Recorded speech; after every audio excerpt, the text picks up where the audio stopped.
السلام علیکم دوستو، حاضر ہیں ہم آج کی نئی ویڈیو کے ساتھ۔ آج کی نئی ویڈیو ہماری ہے کچن میں موجود ان 5 اشیاء کے بارے میں جو کہ اگر آپ کے کچن میں موجود ہیں تو آپ کی خواتین کی بڑی مشکل آسان کر سکتی ہیں۔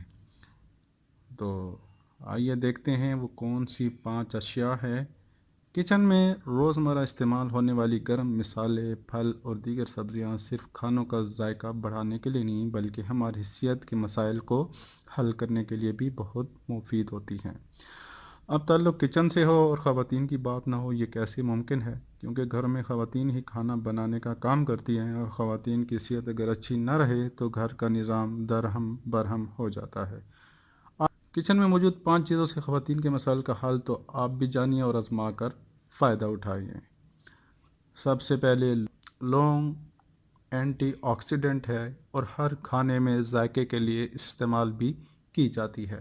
سردیوں میں اکثر خواتین کو ٹھنڈا گرم لگنے کی شکایت مردوں سے زیادہ ہوتی ہے، کیونکہ ان کا مدافعتی نظام بھی زیادہ طاقتور نہیں ہوتا، لہٰذا دانتوں کے درد اور سر درد سے بچنے کے لیے لونگ کا استعمال کھانے میں بھی کریں اور اس کا تیل بھی استعمال کریں۔ گھٹنوں کی شکایت سے تو ہر عورت پریشان ہے، آپ بھی اس کا اگر شکار ہیں تو لونگ کا استعمال لازمی کریں۔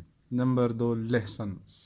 لہسن میں وٹامنز اور ایلیسن پایا جاتا ہے جو کہ سردی کے اثرات سے خواتین کو جسمانی طور پر بچانے میں بہت مفید ہے، کیونکہ ٹھٹھرنے کی وجہ سے ان کا جسم جلدی اکڑ جاتا ہے جو کہ بخار اور جسمانی درد کی وجہ بنتا ہے، لہذا لہسن کو کسی بھی طریقے سے استعمال کر لیں، اس کا آپ کو فائدہ ہی ہوگا۔ نمبر 3، خشک خوبانی۔ خشک خوبانی اینٹی آکسیڈنٹ، کیلشیم، وٹامن اور ہیموگلوبن انزائم سے بھرپور ہوتی ہے جو کہ حاملہ خواتین میں خون کی مقدار کو بڑھانے اور بلڈ پریشر کو کنٹرول کرنے میں مدد دیتی ہے۔ نمبر 4، دار چینی۔ آج کل خواتین میں مینوپاز کے مسائل حد سے زیادہ بڑھ گئے ہیں، جس کی وجہ سے ہارمونل تبدیلی اور جسمانی کمزوری ہے۔ اگر آپ اس سے بچنا چاہتی ہیں تو دار چینی کی چائے کا استعمال کریں اور کھانوں میں بھی دار چینی کا پاؤڈر لازمی استعمال کریں۔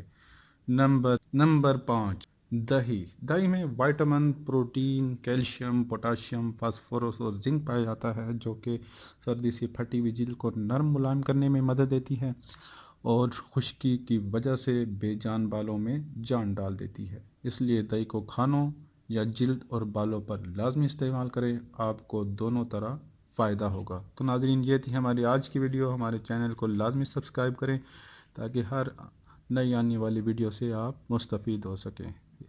اللہ حافظ۔